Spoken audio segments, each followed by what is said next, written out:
Hello, and welcome to the How to Exit podcast, where we introduce you to a world of small to medium business acquisitions and mergers.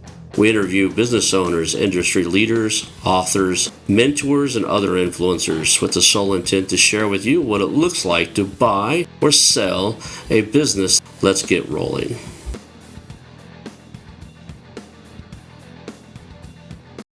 And now a moment for our sponsors. I want to highly recommend you get Acquisition Aficionado magazine.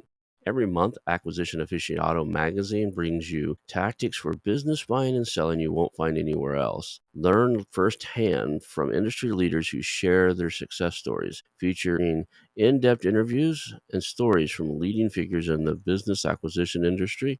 This multi-platform mobile magazine speaks to acquisition entrepreneurs wherever they are in the journey. And I want you to visit acquisitionaficionado.com today.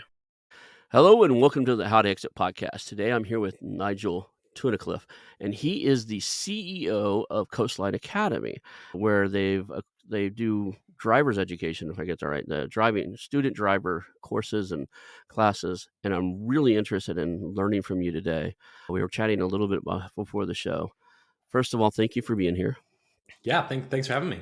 And then before we jump into kind of the real meat of who you guys are and what you're building and buying, I want our customers, our listeners, I should say, I want them to know who you are. Kind of how did you get into this? Were you an entrepreneur from start? Kind of the running joke has always been you were born and now you ended up on a show about mergers and acquisitions. How in the hell did you end up here? So we'll just start with that. What's your origin story, man? When did you know you were an entrepreneur? Sure. I mean, I've known I was an entrepreneur since I was a kid, basically. And, the idea of having a regular job never really excited me. And so through high school and college, I was doing little startups here and there, just kind of small business stuff. And then I went off to do my MBA at Oxford, sort of a program focused on entrepreneurship. And this was sort of the path I was on. Then I ended up working in tech in the Bay Area, and through that kind of got some of that bigger, highly scalable company experience, and did that long enough to learn a lot, but just long enough also to realize that I wanted to do something more meaningful with my life. And so I partnered up with a colleague of mine. We loved working together and decided we wanted to put our skill and experience and time into something that would have a bigger impact. And so we started Coastline in 2017 with the mission to eradicate car crashes. And we built what at the time was intended to be the first national driving school with the clear mandate to not do a roll up. We were just going to build it brick by brick across the country and do it organically. And fast forward a few years, we found that the licensing process, every state has its own sort of licensing environment, and it takes quite a long time to get a license in a new state.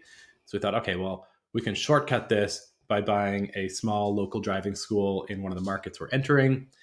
And that went so well that we thought, oh, you know what? Actually, this is actually a pretty good way to continue growing.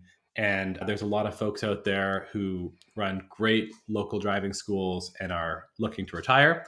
And now that's sort of a core part of our strategy. And so here I am on a show about mergers and acquisitions.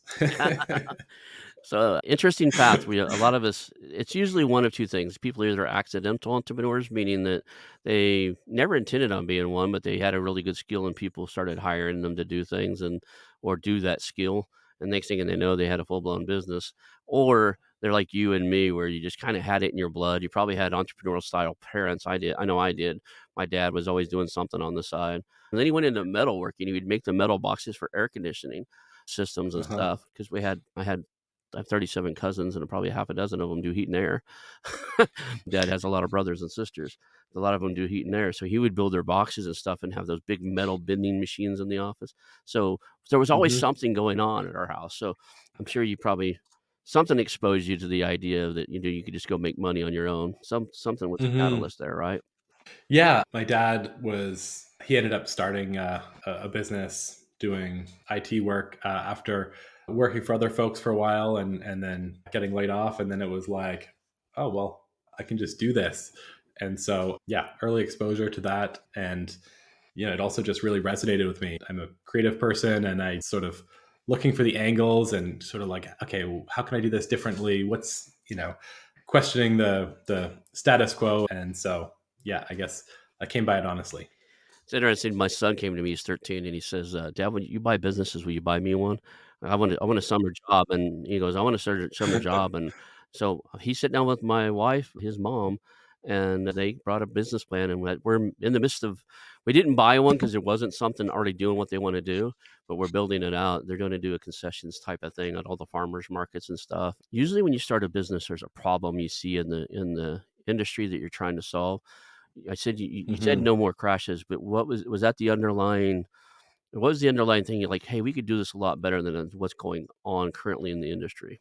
Yeah, so our the sort of the seed was car crashes are the leading cause of death of young people. With technology where it is today, with we're solving all these other kinds of problems that are either very important or maybe like not that important. Like yeah, okay, it's convenient if someone brings you your food instead of going to get it yourself or whatever. But what does that really do for the world? And so we kind of started with that huge problem of why are so many young people impacted by car crashes?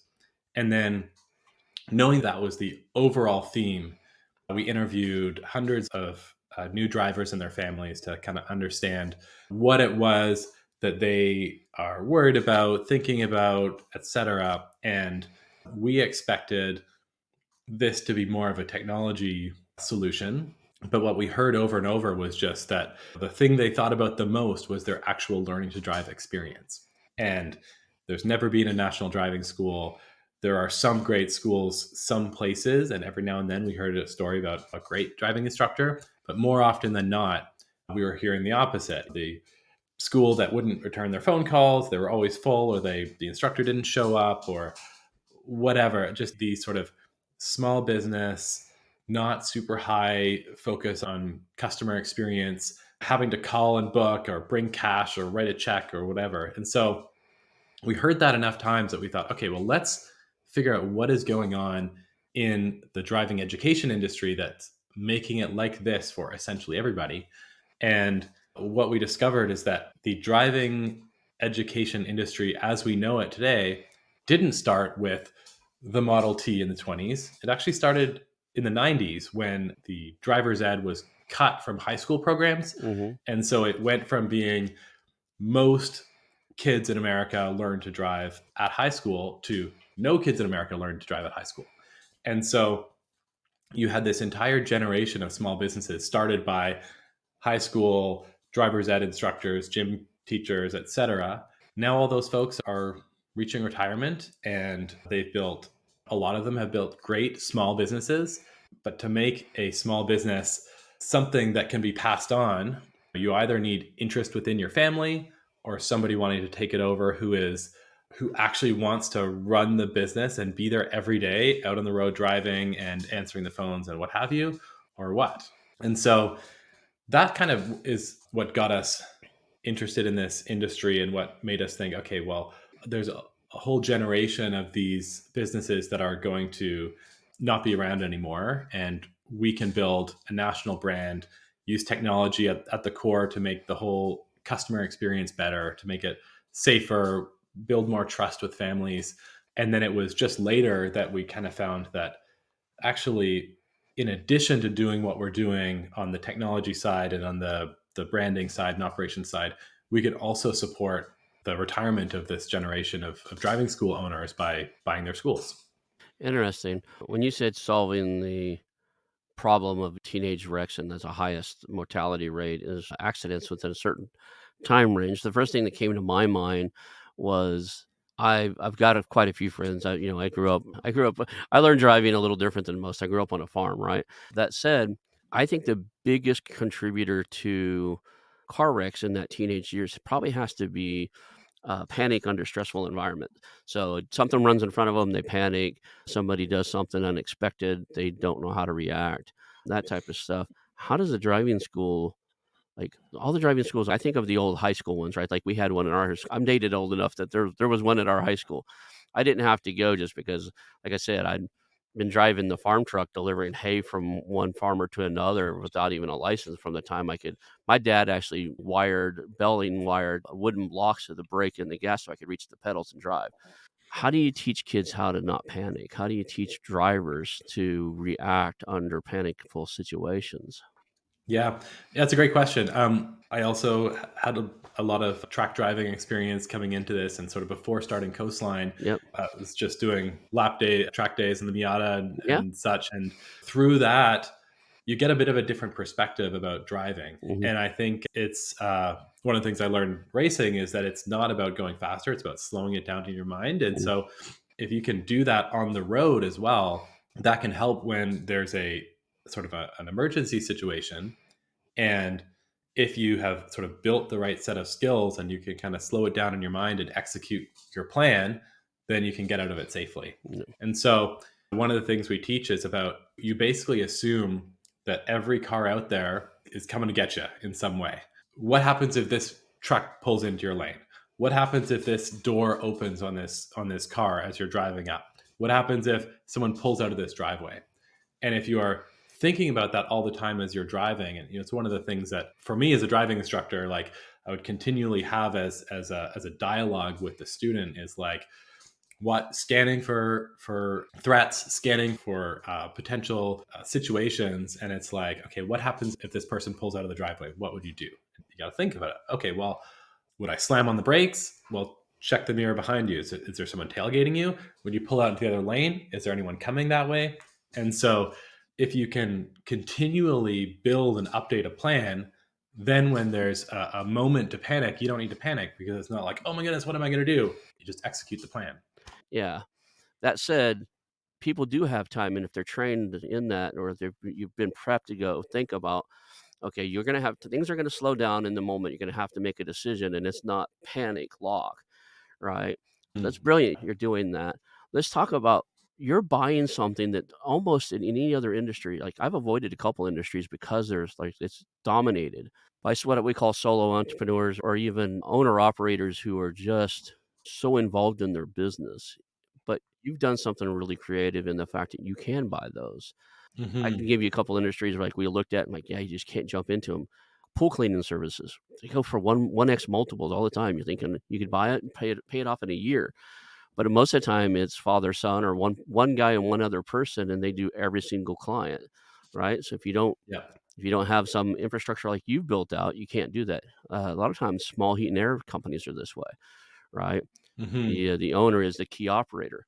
Those things can almost never sell. So tell me about you were already looking to I love the model because you were already looking to expand into these cities. So you already knew what it Hmm. looked like to set up one from scratch. And this became a shortcut for you as opposed to all of us acquisition entrepreneurs look for something that's already up and running. We don't have that standard operating procedure, right? We're looking to buy that as Hmm. part of the package. So is that what enabled you to buy Yeah. these little guys? You kinda already know you really have your own systems and processes down, and you're looking for Yeah.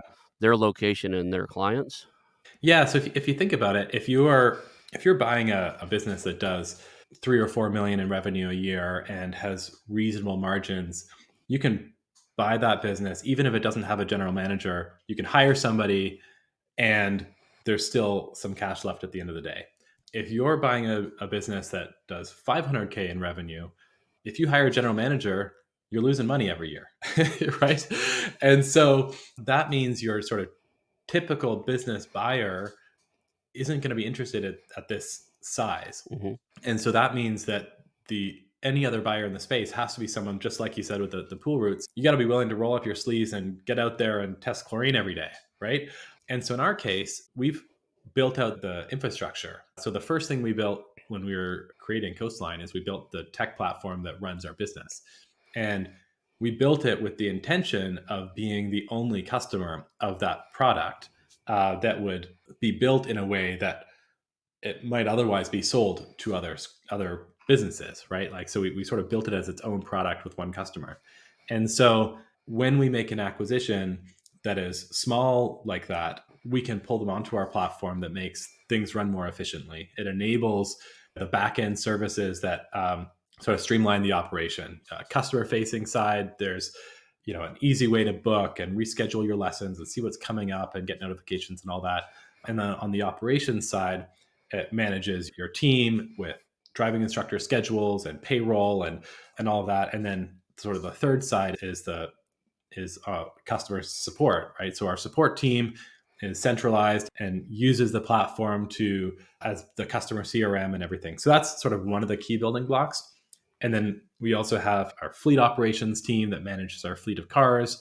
We have our sort of instructor operations team that supports our team of instructors. And so when we take a school that is too small to have its own general manager, well, that doesn't matter because what we're doing is we're replacing the owner operator with our whole platform of services. And so that kind of it enables the business to continue running and actually run more efficiently than it did before because it's got the whole sort of set of support. And so I think that's one of the things that enables us to do this. And then the other thing is when we enter a new market, we are buying a school, but then we're also growing it. So then we can kind of grow into neighboring suburbs and add sort of more volume in a same store sales basis and therefore kind of grow it in a way that the sort of owner operator might struggle to do so because we can buy more cars. We have a recruiting team that can help hire and train more instructors, and we can, apply the same sort of growth engine that got us to where we are today organically. We apply that to the post acquisition time period. So do you guys have you mentioned having a fleet, of cars. So the thing that comes to my mind is like in this business, if I was looking to buy a driving education school, the first thing I want to know is what's the liability of this thing, right? I've got new drivers. The insurance has to be through the roof to insure this company. You got new drivers, and if you're acquiring somebody else's business, your due diligence has to be thorough that they don't have pre-existing injury lawsuits and accidents and unpaid tickets and everything else, right? Yeah. So first of all, on just the liability side, at first glance, you think, oh wow, what insurance company is going to insure teenage drivers, right? But actually, what you're doing is every car of ours that's on the road has two people who are working very hard to drive that car safely. And so our collision rate is actually really low. And if you compare that to other fleets where you have someone zipping from place to place trying to meet a deadline and maybe they're distracted or whatever, compare that to our experience where yeah, you've got a 16-year-old behind the wheel, and if they don't have if they're early in their driving journey, you're not going on the highway. You're not going to Main Street with pedestrians and whatnot. You're doing laps around residential areas, slow and steady, working on parking, working on sort of just the basic navigation. And the instructor in the passenger seat, they're trained to grab the wheel. They've got a brake on their side. They're they're scanning. They've got a mirror on their side. They're sort of looking around at what could be challenges coming the way of their student. And so what that means is, yeah, we have little bang ups from time to time. We lose the odd mirror on a garbage can, but in terms of sort of significant collisions, it's very, very rare. But then on the second part, you're sort of asking about the due diligence process. So we make all these acquisitions as asset purchases, Hmm. and that is, I think, another thing that we are sort of able to do because we have a platform already. Hmm. Is that the instructors we hire over to Coastline, and the vehicles we transfer to Coastline, we transfer over the lease, and basically the operation can continue business as usual in a way where if you're buying business number one, that's much harder to do with an asset purchase. So I'm thinking you said something caught me off guard there on the like when you start somebody new, they don't go into ongoing traffic and stuff. Do these schools actually have like locations? Like I have flashbacks of me going back to the kid where my dad decided, okay, winter's coming. I need to teach you how to drive on ice. So he drove into town with me in the passenger seat. We got to the school parking lot, and this is before the school had the cool concrete things everywhere. And he said, "He said, get in the driver's seat." And I was like, "Okay, there's ice everywhere." he says, "Get going about 10 miles an hour." It's like, "Okay." And he goes, "Slam on the brake." And then truck starts to spin. He goes, "Turn left." He's like, "Do it again. Do it again. Do it again till you didn't spin out." And so getting the experience to feel what happens when you lose control or when there's something, going on, or like, do these facilities actually have, or have you guys located like empty parking lots and stuff where the people can try to park without other stuff obstacles around, or try to parallel park between two lines as opposed between two cars and stuff? Mhm. Yeah, so basically most regions that we operate in, Mhm, the instructors, they know the routes where you need to go in order to find that street with no cars on it, as a good practice. mhm. Most of our students we pick up from home, and so if that's a brand new student, their very first time behind the wheel, if they're in a quiet residential area, they'll just get in and start driving. If they're not, the instructor will drive for a couple of minutes to get to a good sort of starting point. But the majority of the behind the wheel time is on public roads. It's just we can be thoughtful about what road they're on depending on where they're at in their progression. And yeah, we set up cones. Okay, there's nobody on a street. You need to learn parallel parking. Well, first you learn to just pull up to the curb. Then you work on parking between cones. Then you can do cars, right? We just sort of everything's a progression. That's interesting. I was just curious, the curiosity of how you take somebody that's never been behind the wheel and get them not only proficient behind the wheel, but comfortable under high pressure situations, because that's where you save Hmm. lives, right? Like, Hmm. how to get somebody to be comfortable when things are unexpected, when the surprises happen. And that's having that instructor in the car makes a huge difference there, right? Because if you're practicing with your parents, we really recommend that you're just reinforcing the skills that you already learned in a lesson, Mhm, just getting that sort of practice time. But then you're going out and doing something new. Do that with an instructor because they can push the student a little bit. They can be going through a residential area with stop signs. The driver misses the stop sign, you can wait a little bit until it's clearly that they missed it, and then you can throw on the brakes. And they're like, "Whoa, what happened?" Well, it's a stop sign right there. Or you're learning to drive on the freeway, and you can be doing the merge, and the student doesn't see a car.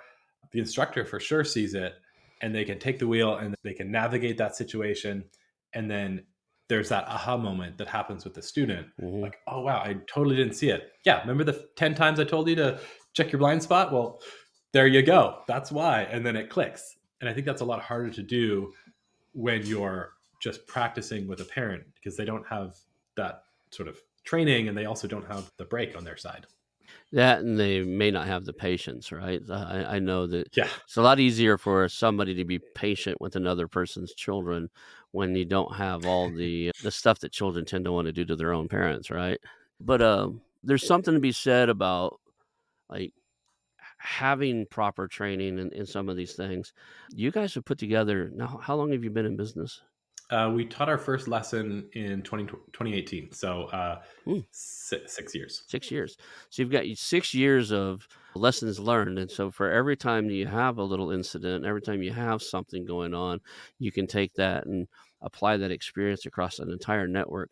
Do you mind sharing how many locations you guys are currently in? So we're in 8 states, 15 major metro areas. And then we started in California. So we're sort of the deepest in California, and Mhm. we cover 95% of zip codes in California. What's the craziest thing you've ever seen? I mean, I love always, like, sharing stories.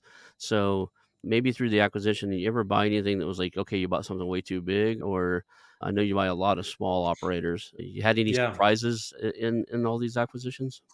I mean, I think a lot of learnings, but basically, when you're buying a small school, worst case scenario, it's just like you've hired a couple of folks, right? So we treat part of the acquisition process just like a hiring process. So we work out terms with the seller, and then we interview the staff, and assuming all the instructors meet our quality standards, which generally they will if we've gotten that far with the seller, it's a good school, great reviews, etc. Then we either get a lot of value out of it because they've built a great business that we can sort of build on, or we get some good folks and a few cars, and we sort of just build it ourselves from there. So We really don't have any sort of horror stories on the acquisition side. And I think one of the things that we really learned through this process is that I approach this as an entrepreneur initially thinking, I know what I'm doing, right? I'm not going to do the status quo in the industry here. We're going to do things differently. We've got all these big ideas. And then with each school we acquire, we learn something and oh, each time the types of things we learn is more like, "Oh, you know what? That actually really works." We didn't want to have a, let's say, classroom with where we teach driver's ed in a classroom environment because it's got overhead and whatever. They can do it online. But we acquire a couple of schools that have classrooms, and it's like that actually works really well. The kids love it. Certain students don't resonate very well with online learning, and especially post COVID, it's like they're kind of done with online learning. So, hey, that works kind of well. So, instead of just cutting that, we're actually going to lean into it. And I think that's one of the big sort of surprises for me is that we come in with an open mind, but also kind of thinking that we're going to make some changes once we kind of really get a handle on things. And more often than not, the types of things that they have developed in their local market over the 30 years they've run the school, probably worth keeping. Do you use any technology as in, like, there's so much technology out now with VR and simulators and, driving simulators, like, there's some that are video game related, but there's some that are fairly realistic in the driving realms. They, even have pneumatics that move the thing. Do you guys use anything like that in your training, or is it straight old school, get in a car and turn the ignition over? Yeah, we have one of our locations, we have a couple of simulators. Mhm. It's sort of an experiment. The challenge is that in most states, the student is required to take a certain number of hours of behind the wheel training. And most customers want to pay the minimum amount to get the state requirement. And so the simulator time is valuable experience, but it's over and above what they'd be required to take just by the state standards. And so it hasn't become something that we're like really leaning into as a business, but we're continuing to sort of explore that. And as the technology for the sort of simulators, VR, et cetera, becomes cheaper and cheaper and becomes more readily available, we're trying to figure out how that fits in a way that it doesn't add a lot of cost for families who are really just trying to shop for what they need in order to get their new driver licensed. Yeah. Do you do any of the ancillary services like, defensive driving, all the other stuff some of these driving schools happen to have because there's just the state requires defensive driving if you want to get points knocked off your insurance, or you guys do those things too, or? Yeah, so we've been super focused on the training of new drivers Mhm, because we feel like that's the way to fulfill our mission. That's what's really going to help us reduce the collision rate. We have developed a defensive driving course. We also license courses and such in states that we're not licensed in ourselves yet, just because it is inevitably something that people need. mhm. But we're really focused on that sort of new driver training process. And I think as an entrepreneur, there's only so many things you can do really well. And so the more different things you do, the harder it is to do every one of those well. Same thing with the VR. I would love nothing more than to build like a really good VR simulator for driving, but that's like its own business, Oh, yeah. right? To really do that well. And so we've kind of dabbled with those types of ideas and inevitably come back to, well, let's just take that same energy we were going to apply over there and focus on making the thing that we're already good at even better. Yeah. Okay. I was just curious on that because I know there's all kinds of classes people the state mandates, right, that people have Mhm. to take. I was in Oklahoma and Texas when I was young. I used to get a few speeding tickets, right? I'm kind of old and Yep. grumpy now, and I drive an old beat up car, so I'm not into my fancy speed sports cars anymore. Mainly because I know I'm an adrenaline junkie, and if the speedometer says it'll go 180, and somehow I believe it's it's a car possible, I always look for a location, right? I had a souped up little Nissan once that I didn't believe what the speedometer said on it, like, there's no way this car goes anywhere near that, so one night at 3 a.m., I tried to take a run for it and got pulled over and got all kinds of trouble, Oh, yeah. so that was kind of the like, "I probably should stop all this, I'm getting too old for this nonsense," but that said, do you is there room later on maybe, like, are you looking for things like I would think for my kid, if he got his driver's license and I still thought he was uncomfortable behind the wheel, I'd want to see if you had an advanced course, right? Yeah, he's got his license now. Mhm. Yeah, he passed the state minimum, but I'd like to pay Yeah. for somebody to do an advanced course to get him comfortable, right? Yeah, so we have a significant percentage of our customers who buy extra lessons, Mhm. and that means we can sort of they fit into sort of 2 camps. One is the parents don't wanna be very involved in the training, and they're just like, "You guys do this." And so that's one group. The second group is those who they go through the core training, they've built the core skills, and then now they wanna do one more lesson to really, like, make sure they're ready not just to pass the test, but to spend 2 hours going through the extra stuff that's not part of the test, that more time on the freeway, more time sort of correcting the sort of the bad habits that pop up after you've been driving for 6 months, that Mhm. kind of thing. I think there's some schools out there that do a really good job with the sort of performance type driving, where you have an empty airstrip and you can work on skids and that kind of thing. And I think for us to do that well requires like a high density of students in a particular area.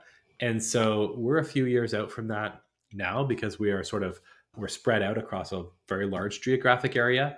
But as we sort of build up, we can start doing more things that require, hey, we got to be able to put 10 students a day through this program to make it pay for itself, and it's only going to be 10% of our students.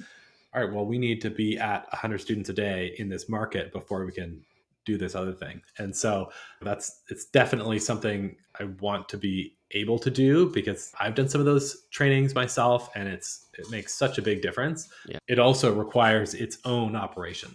I'd say that my little dream, I think I probably paid $25,000 for training to my dream to be a NASCAR driver. I spent a ton of money, and I mean, we were in the fireproof suits and everything, but they would teach you how to drive through spin it when other people spin out, like how to pick a line and go through it, and you never even slow down, never hit your brakes or anything. You just picked a line and went through it because that's the safest mode most time, right? That said, I think it's probably saved my life a few times because I live in the country, deer step out in front of me, and I just don't panic. Right, Yep. I pick a line that's safely. Usually, it's behind the deer, not where they're Uh-huh. headed, right? But a few times where I think the training, even my wife's like, "Oh my god, I would have panicked if that happened to me. How did you not blink an eye?" Right? Somebody Hmm. swerved out in front of us or whatever, and I just react, just did the natural thing. I said, very expensive training, right? But not everybody Yep. can get that. But there's got to be some level to, like, I'm terrified when my son starts to drive here because we live in a vacation destination, and constantly Hmm. people just walk out between cars into the road because there's a beach down there. So you'll be driving down Hmm. the road, and you got to really like start watching between cars and stuff. Kids will run out between cars. Like, you got to go real slow through downtown here, especially like on the nights and weekends. There's a bunch of bars down there, so people may or may not be intoxicated when they stumble out in the road, Hmm. right? I've driven through town to go get something. The wife in the middle of the night sent me to the grocery store for something that she needed for her way to work or something, and I was awake anyway. And pulled into town, there was somebody in the middle of the road asleep. We got him some help because I didn't leave that there. I pulled over anyway. That said, yeah, they they were asleep and they slurred horribly when we started talking to them. Like, they were anyway, slobbering all over the place. That said, I'm just terrified, like, when you live in an environment where there's all kinds of stuff, there's deer in the road, there's stuff popping out. Having just years and years of experience is something, but to take a new person that's never seen that, put Hmm. them behind the wheel, right? What you guys are doing is invaluable. It's like it's one of the most valuable things you can do is get somebody for not only for their own safety, but for the safety of the people around them when they're driving. But, no, I was curious on the advanced courses or something that they can do as a follow-on or buy a few extra classes. I love that you have extra lessons, right? The parents can, Yeah. and sometimes I'll probably start teaching my kid as soon as I can legally do it, and then still do the state requirement, and then I'll just drive around with him, right? I tease him. I always Hmm. like, he's 13 now. When we get towards the car, I throw him the keys. When he catches, like, "Okay, you have to drive." He's like, "No, I can't drive yet." Like, "All right, not yet. You're 2 years from being my chauffeur, buddy." So I'm not. Uh, You think I'm y- kidding? Whenever he turns 16 and gets his license for fun, I'm gonna buy him a little chauffeur hat. I'm gonna stick it on him, and I'm gonna get in the back seat, right? I'm gonna just sit in the back seat. Yeah, I definitely didn't expect this to be the next stage in my career, but as soon as I did my own training as an instructor and started being out there teaching myself, it's incredibly rewarding. And I think it's really hard for parents to do for all the reasons you mentioned earlier, right? I mean, you have this all this history with your own kid, and you're you got all this stress involved in them growing up and gaining independence, and also navigating a really dangerous environment. Um, but as a trained driving instructor, every new student, they come in very respectful. Like, they are there to learn. They know it's a challenging skill and it's dangerous.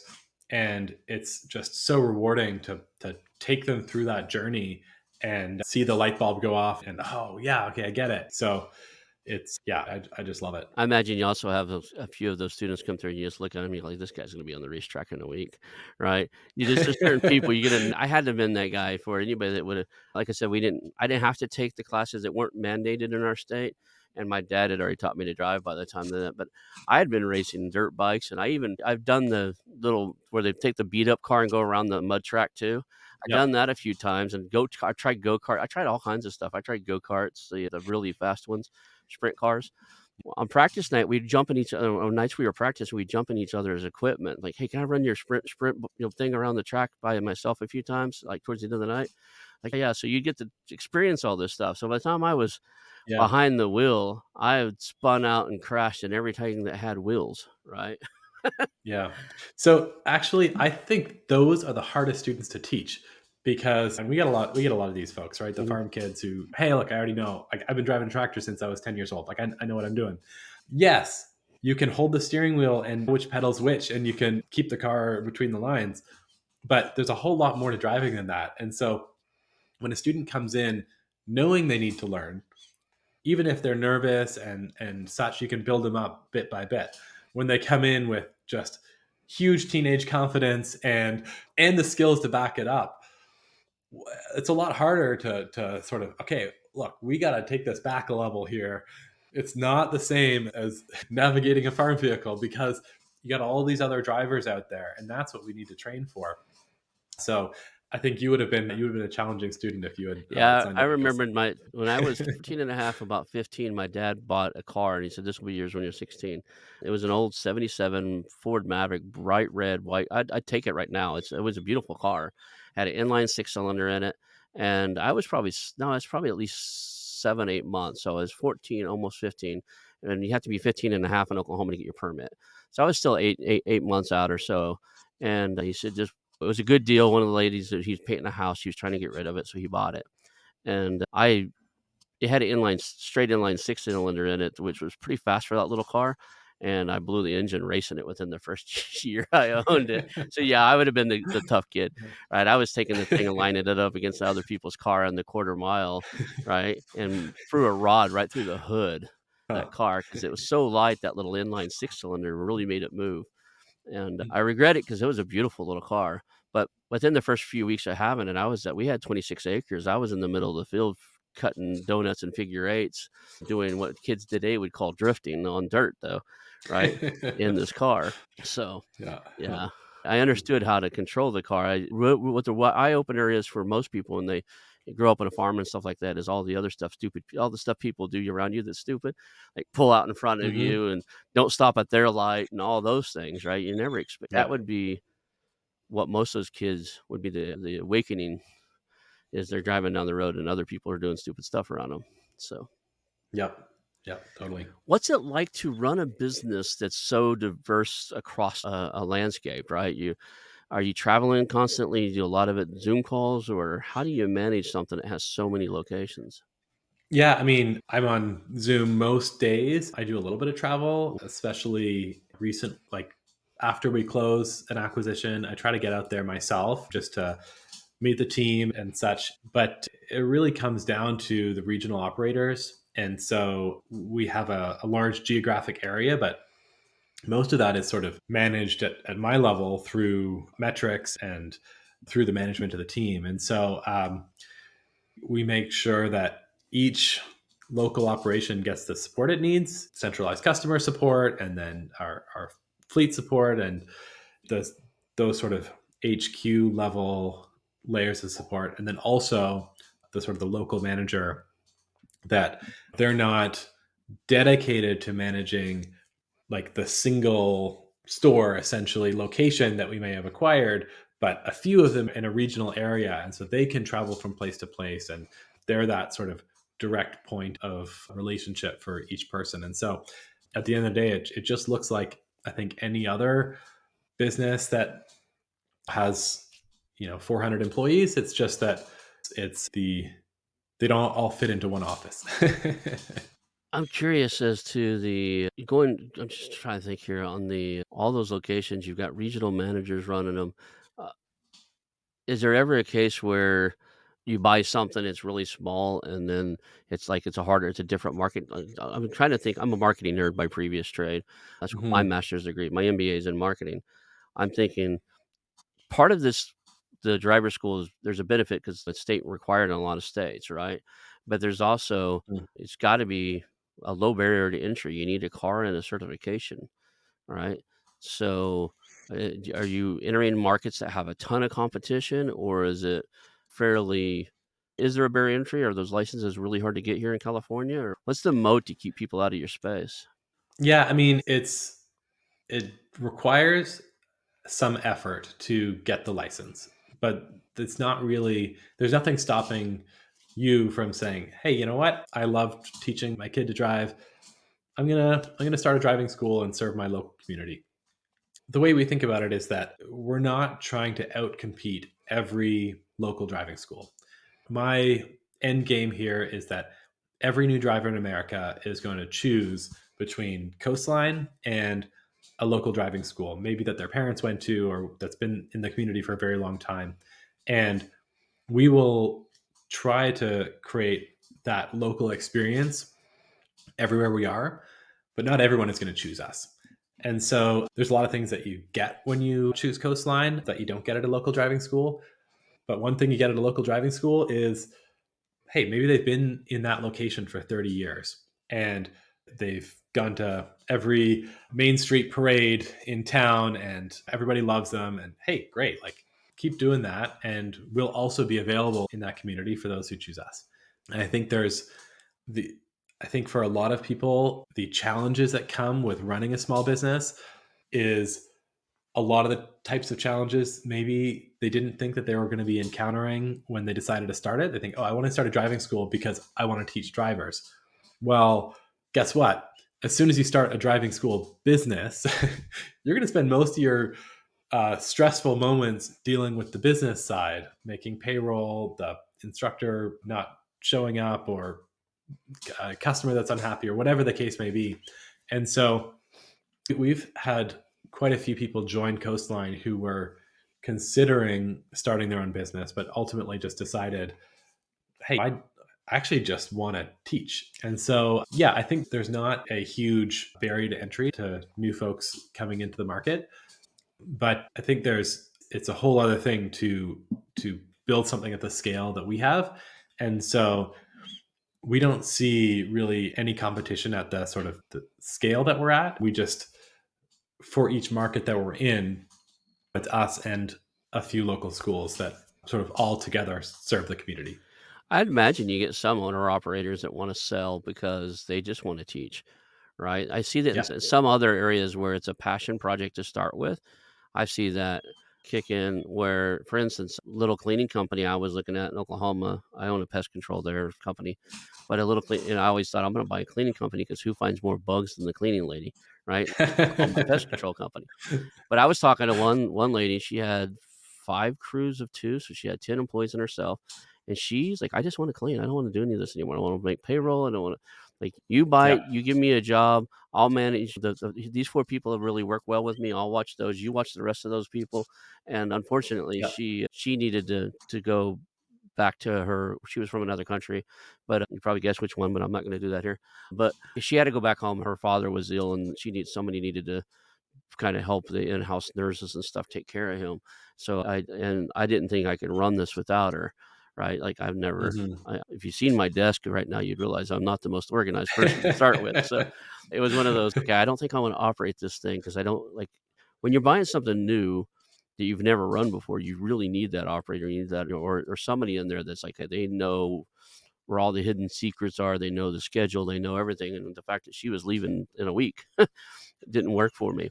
But I'd imagine in Mhm. your space, you do have quite a few like, "Hey, I'll come back and drive for you. I just don't wanna run any of the rest of this stuff anymore." Maybe they're not great at Yeah. marketing and it's stressful, or they're not great at dealing with mad parents, right? That's stressful. They just don't wanna deal Mhm. with any. They just wanna help the children. They wanna help the teenagers. Yeah. Yeah, absolutely. We definitely get that. And even just across our driving instructors, a lot of folks are retired, early retirees Mhm. out of the military or first responders or whatnot, out of education. And so they can retire when they're 55. And what do you do next? Well, teaching driving is a great way to be a part-time, have a part-time job and give back to your community and do something important. And so we find that with a few of the schools that we acquire as well, is that the owner, they don't want to work 60, 80 hours a week anymore. They want to be able to cash out and retire, but they also don't want to just sit on a beach somewhere. They want to keep doing the thing that they love. And so they can work 10 hours a week, 20 hours a week, and do the thing they already know how to do really well and be happy. Do you guys get a lot of these things, do they have, dated equipment where you have to bring in your fleet or anything? Or do you typically use what? I imagine that the to go along with your brand and you're going national, you can't just have everybody driving 1980s model Toyota coupes, right?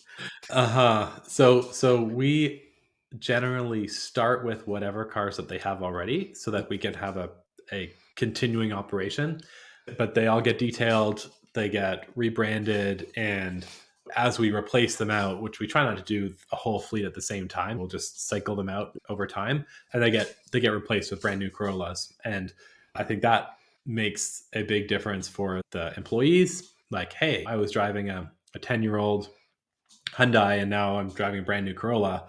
And also for the students, it makes a statement for Coastline coming in, is that as we change over the brand to Coastline, we're also changing over the fleet in some cases to newer cars. Do you have a variety of sizes of cars? Because I know, like, I drive a thing that looks like a boat now, but I gave up on, I buy my cars from auctions and stuff like that these days. I usually find a dealer buddy who has a dealer license and say, "Hey, take me and let's just go pick something out I can pay cash for."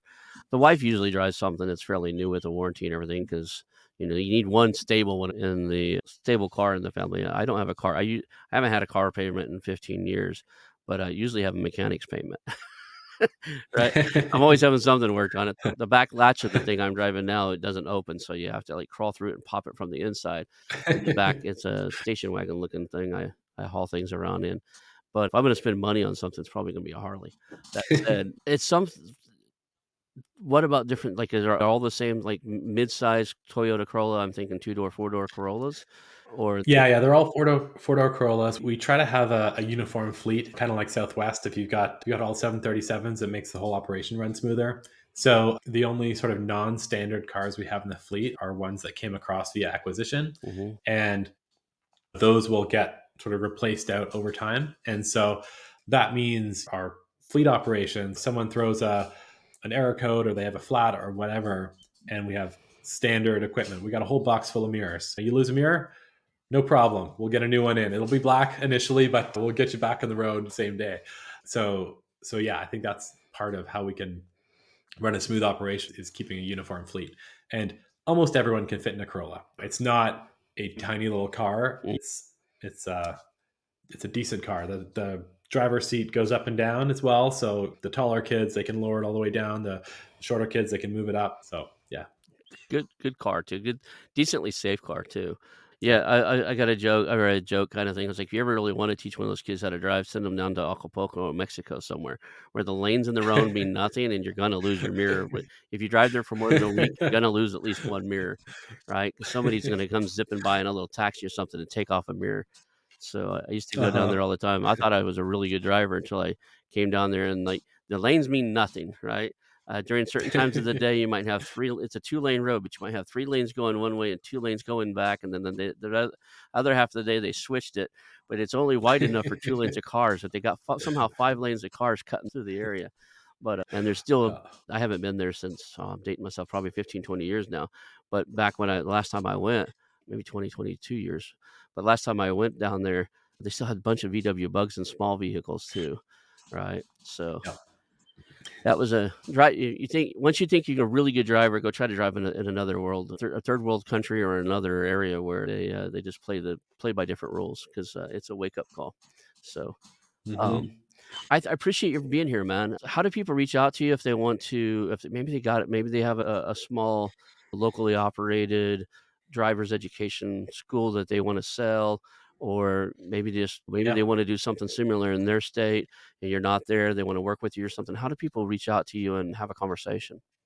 Yeah, sure. Well, anyone who's in that space can just email me, Nigel at coastlineacademy.com. There's a little section of our website that explains how to sell your school at coastlineacademy.com. And yeah, happy to chat, whether it's something for right away or just thinking about down the road, starting a conversation and building a relationship where we can work together later. Happy to connect. I love what you guys did. Thank you for being here. I think we'll call that a show. Hang out for a few seconds after the mic's off. I want to announce our new channel partners, the ITX Marketplace.